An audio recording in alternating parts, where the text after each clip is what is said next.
The lizard freezes in shock. The mantis takes full advantage. It may not inject any venom like the ants, but its jaws are fearsome weapons.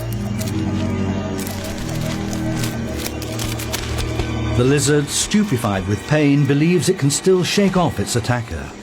Now the giant mantis switches over from being the hunted to the hunter. Anything that moves is fair game.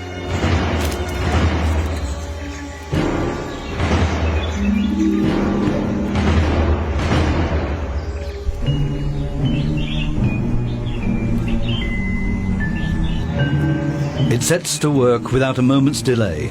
In a few hours, the lizard will be a mere skeleton. The contrast could hardly be more extreme.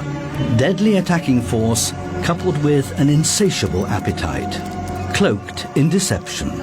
The praying mantis, femme fatale of the insect world.